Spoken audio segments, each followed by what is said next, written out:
చదువుల తల్లిగా సరస్వతిని పూజించే మన దేశంలో బాలికల విద్యాశాతం ఎంతుంది? ధనానికి దైవమైన లక్ష్మీదేవిని పూజించే మన దేశంలో తమ సంపాదనపై గెలిచి నిలిచిన సంపన్న మహిళలు ఎంతమంది ఉన్నారు?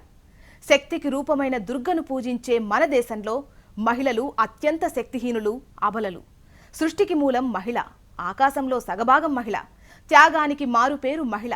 ఈ పొగడ్తలు తప్పిస్తే మన దేశంలో మహిళలకు మిగులుతుందేంటి? ఇవన్నీ తెలుసుకునే ముందు సెలబ్రిటీ ఒపీనియన్లో సహజ నటి, తెలుగు చిత్రసీమ మేటి నటి, మాజీ ఎమ్మెల్యే జయసుధతో ప్రముఖ దర్శకుడు ఎస్ఎస్ రాజమౌళి జరిపిన సంభాషణను ఇప్పుడు చూద్దాం.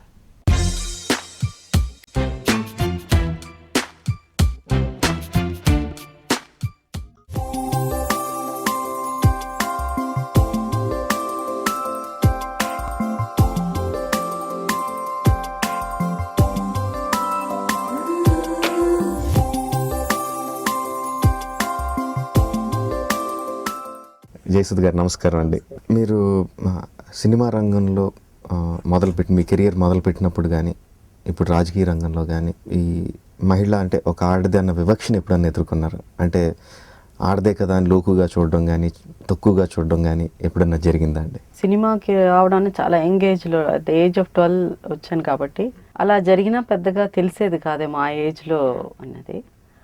కాకపోతే అది ఇప్పుడు ఉందని ఒక ఫీలింగ్ నాకు సినిమా ఇండస్ట్రీలో. అంటే పెద్దగా తెలీదు, అంటే సినిమాల నుంచి ఒక సినిమా హిట్ అయితే దానికి హీరో వల్లనే సినిమా సక్సెస్ అయిందని అనుకుంటారు. ఎక్కువ క్రెడిట్ హీరోకి వెళ్తుంది, తర్వాత డైరెక్టర్కి వస్తుంది, దాని తర్వాత హీరోయిన్కి. సో అందువల్ల అది ఎప్పుడు మాకు కొంచెం ఇబ్బంది కలిగేది. ఆడపిల్లగా పుట్టడం అంటే శాపమే అని మ్యాక్సిమం చెప్తా ఉంటారండి. అడ్వాంటేజెస్ ఏం లేవండి? అడ్వాంటేజ్ అన్నది వ్యక్తిగతంగా ఉండాలి, కానీ అన్నీ అడ్వాంటేజే. అది మనం ప్రతిదీ మనం ఎలా నడుచుకుంటాం, మనం ఎలా తీసుకుంటాం, మన పాజిటివ్ థింకింగ్, మన ఫైటింగ్ స్పిరిట్ ఇవన్నీ ఉంటే ప్రతిదీ మహిళకి అడ్వాంటేజే. బట్ మహిళలు అంటే ఓకే అంటే ఎప్పుడు మనం వెనక అడుగు వేస్తాం, ముందు అడుగు వేసేవాళ్ళు చాలా తక్కువ మంది ఉంటారు. ఇప్పుడు ఫర్ ఎగ్జాంపుల్ నాకు అనిపిస్తుంది, చాలాసార్లు అడగాలనిపిస్తుంది, కానీ నేనే ఇండస్ట్రీలో ఒక డయాస్ మీద చూసారంటే ఒక ఆడియో ఓపెనింగ్ కానీ ఏదో ఒక సినిమా ఓపెనింగ్ మగవాళ్ళే ఉంటారు ఎక్కువ, చాలా మగవాళ్ళు ఉంటారు. తర్వాత లైటింగ్ ద ల్యాంప్ అని ఉంటుంది. లైటింగ్ ద ల్యాంప్ అన్నది ఫస్ట్ మహిళ చేయాలి ఎప్పుడు. మన సినిమా ఇండస్ట్రీలో కానీ పొలిటికల్ ఇది కానీ చూస్తే అందరూ పురుషులే చేస్తారు, ఆ మహిళ వెనక నించుని ఇలా చూస్తూ ఉంటుంది. ఈవెన్ ఇప్పుడు నేను ఉన్నాను అనుకోండి, అంటే అన్లెస్ నేను చీఫ్ గెస్ట్ అయితే నన్ను రిక్వెస్ట్ చేస్తారు తప్ప, లేకపోతే నేను వెనక నించుని ఉంటాను ఎక్కడో. సో అందరూ పురుషులే దీపారాధన చేయడం కూడా అవే చేస్తారు. సో బట్ మనం అడగచ్చు, మనం చెప్పచ్చు, ఏమండి నీ మహిళ కూడా చెయ్యాలి కదా అని చెప్పి ధైర్యం ఎవరికి? ఎక్కువ మంది మహిళలు అలా చాలా చోట్ల మనం వెనకడుగు అంటే మనం అడిగితే ఏమనుకుంటారో, లేకపోతే మనకి చాలా పొగరనుకుంటారో, లేకపోతే ఇలా ఏదో చాలా సినిమాల్లో కొంచెం గట్టిగా మాడితే మన నెక్స్ట్ సినిమాలో బుక్ చేయరేమో, ఇలా అంతా మహిళలు అనుకుంటారు. సో ఇది ప్రతి ఫీల్డ్లో ఉందని నేను అనుకుంటున్నాను. బట్ అఫ్కోర్స్ టాలెంట్ అనేది టోటలీ డిఫరెంట్ స్టోరీ. టాలెంట్ ఉన్నంత మాత్రాన సరిపోదండి. బట్ చాలామంది టాలెంటెడ్ పీపుల్ ఉన్నారు. బట్ ఆ ఫైటింగ్ స్పిరిట్, ఆ ముందు మనం ఈక్వల్ అన్నది ప్రతి చోట మనం వాళ్ళకి కొంతమందికి తెలియకపోవచ్చు, బట్ వీ హ్యావ్ టు వాళ్ళకి మనం తెలియజేయాలి. ఇప్పుడున్న పరిస్థితి మారాలంటే సమాజ దృక్పథంతో మారితే మహిళల్లో ఫైటింగ్ స్పిరిట్ వస్తుందా, లేకపోతే మహిళల్లో ఫైటింగ్ స్పిరిట్ వస్తే సమాజం దృక్పథం మారుతుందా? ఫైటింగ్ స్పిరిట్ అన్నది ఇప్పుడున్న సమాజంలో చాలా అవసరం అండి. నేనున్నాను అని చెప్తే కానీ ఎవరికి కనిపించదు, వినిపించదు. సో మనం చేయతలో అని అంటేనే ఈ రోజుల్లో కుదురు.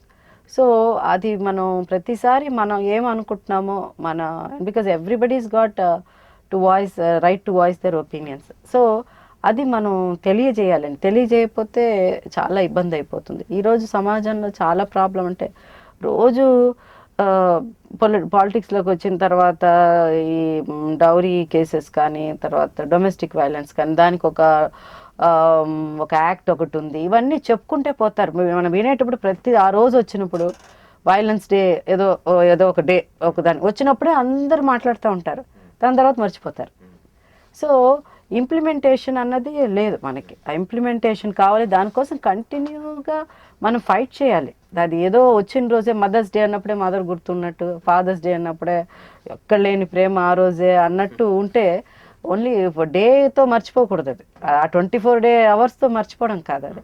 సో ఇలాంటివి ఇంకా రోజు రోజుకి సమాజంలో మార్పు వచ్చి మహిళలు కూడా ఇంకా చాలా వరకు కొంతవరకు పర్వాలేదు, బట్ స్టిల్ సరిపోదు. They are really have to fight. Main decisions అన్నీ మహిళలు తీసుకుంటున్నప్పుడు సొసైటీకి సంబంధించిన డెసిషన్స్ కూడా మహిళలు తీసుకోవాలంటే పాలిటిక్స్లోనే. ఆ పాలిటిక్స్లో ఆడవాళ్ళు ముందుకు రావాలంటే ఏం జరిగితే ముందుకు రావడానికి అవకాశం ఉంది? ఈ మధ్య అంటే ఈ పాస్ట్ ఒక 10 yearsలో పాలిటిక్స్లో చాలామంది మహిళలు రావడం, సక్సెస్ఫుల్ అవ్వడం అన్నది కూడా చాలా జరుగుతున్నది. కాకపోతే ఏంటంటే మహిళకి అక్కడ కూడా స్వాతంత్రం ఉండాలండి. ఇండిపెండెంట్గా వాళ్ళు డిసిషన్ తీసుకునే కెపాసిటీ వాళ్ళకు ఉండాలి. అలా ఉంటే మళ్ళీ వాళ్ళ హస్బెండ్స్ కూడా వాళ్ళు ఇంటర్ఫియర్ అయ్యి వీళ్ళు ఓన్లీ జస్ట్ నామకే వాస్తే ఒక రబ్బర్ స్టాంప్ లాగా ఉండకూడదు. సో ఎక్కువ మంది మహిళలు కేవలం పాలిటిక్స్లో తరతరాలుగా ఎప్పుడో వాళ్ళ ఫ్యామిలీస్లో ఉండి అట్లా కాకుండా మామూలు కామన్ పీపుల్ చదువుకున్న వాళ్ళు కూడా, అంటే వాళ్ళల్లో కూడా చదువుకున్న వాళ్ళు ఉంటారు. సో వాళ్ళు కూడా అంటే డిఫరెంట్గా పాలిటిక్స్ని కేవలం పొలిటీషియన్స్ అంటే పొలిటికల్గానే ఆలోచిస్తారు. ఇదేనండి మా సాంప్రదాయం ఇలాగే ఉంటుంది, మా కుటుంబం ఇలాగే ఉంటుంది, పొలిటికల్ ఇది వేరే. బట్ భిన్నంగా ఆలోచించే వాళ్ళు కూడా వస్తే పాలిటిక్స్లో మార్పు రావడానికి ఉంటుంది. బట్ కొన్ని చేంజెస్ మనం తీసుకురాగలం. లాస్ట్ 10-15 సంవత్సరాల్లో ఎంత అయితే పెరిగిందో రాబోయే 10-15 సంవత్సరాలు ఇంకా ఎక్కువ పెరిగి వివిధ రంగాల నుంచి మహిళలు వచ్చి జాయిన్ అయితే డెఫినెట్గా వాళ్ళు ఇండిపెండెంట్ గా డిసిషన్ తీసుకున్న మహిళలే రావాలి. హస్బెండ్ ఎక్స్ట్రా బ్యాగేజ్ మాత్రం అసలు ఎట్టి పరిస్థితుల్లో ఉండదు. అంటే సారీ మీరేమనుకోకండి, అంటే ఎందుకంటే ప్రతిదీ మొగుడు చెప్పేటట్టు విని, there are good husbands behind every successful woman there is a men also. So etla men ki women unnaru alage there are some good, but majority ippudunna political idi chuste scenario that's not very good. Chala thanks andi. Thank you very much. Thank you so much.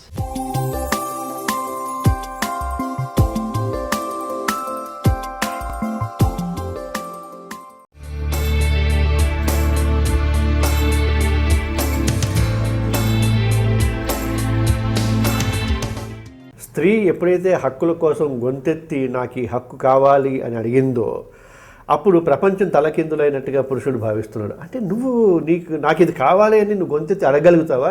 నేను కొడితేనో తిడితేనో పెడితేనో నోరు మూసుకుని ఉండాల్సిందా అని నా మీద నువ్వు నన్ను ప్రశ్నించే స్థాయికి ఎదిగావా అని చెప్పేసి అనుకుంటున్నారు. బట్ మైండ్ సెట్లో మార్పు వస్తుంది, అది శుభ పరిణామమే. డెఫినెట్గా వాళ్ళు కూడా ఆలోచించడానికి ఉద్యుక్తులు అవుతున్నారు. ఇంట్రెస్టింగ్గా ఉంటుంది. చట్టాలు ఉన్నాయి. 61లో వరకట్న నిషేధ యాంటీ డౌరీ యాక్ట్ వచ్చింది.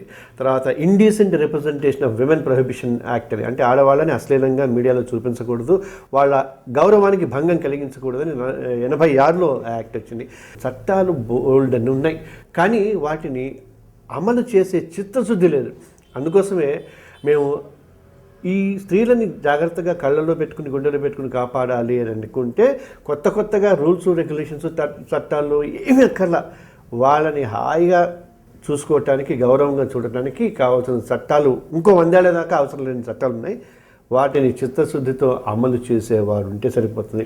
నా మెయిన్ కాన్సెప్ట్ ఏంటంటే డౌరీ ప్రొహిబిషన్ యాక్ట్ని అమలు చేస్తే ఆడపిల్లని గౌరవంగా ఈ భూమి మీదకి మనం తీసుకురావటం, ఆ అమ్మాయిని గౌరవించడానికి అవకాశాలు ఉంటాయి. ఆర్థికంగా సంపాదించగలిగే ఒక అర్హతను స్త్రీలు సంపాదించుకున్నప్పటికీ వారి సంపాదన మీద వాళ్ళకి అధికారం లేకపోవడం, వారి సంపాదన వారి శ్రమకు ఈనాటికి తగినంత విలువ ఇవ్వకపోవడం అన్నది మనకు సమాజంలో కనిపిస్తుంది. ఇదేం చెప్పాలంటే ఒక స్త్రీలకు చదువు పెరిగింది, స్త్రీలు ఉద్యోగాలు చేస్తున్నారు, స్త్రీలు సంపాదిస్తున్నారు, స్త్రీలు ఉన్నత పదవులను అధిరోహిస్తున్నారు. ఇవన్నీ చేస్తున్న సమయంలో స్త్రీల మీద హింస కూడా పెరుగుతోంది. ప్రభుత్వం ఎక్కడ విఫలమవుతోందంటే ప్రాథమిక స్థాయిలో స్త్రీలకు విద్య నేర్పడం అనే దానిలో పూర్తిగా విఫలమైంది. మీరు ఎప్పుడైనా చూడండి, స్కూల్లో డ్రాప్అవుట్స్ సంఖ్య 95% ఆడపిల్లలదే ఉంటుంది. అంటే ఆడపిల్లల భద్రత గురించిన నిర్లక్ష్యం ప్రభుత్వం ప్రతి అడుగడుగునా కనిపిస్తుంది. గృహహింస చట్టాన్ని పెట్టిందే అందుకు అసలు. ఎందుకంటే కుటుంబంలో కూడా పిల్లలకు భద్రత లేకుండా పోయింది. ముఖ్యంగా స్త్రీల గురించి పురుషులను ఎడ్యుకేట్ చేయాలి. ముఖ్యంగా నిర్ణాయకమైన పదవుల్లో స్త్రీలు కనుక ఉంటే మన విధానాల్లో కానీ దాని అమలు జరపడంలో కానీ స్త్రీలకు పాత్ర పెరుగుతుంది. స్త్రీల పాత్ర పెరిగితే కనీసం స్త్రీల పరిస్థితి కొంచెం మెరుగవడానికి వీలుంది.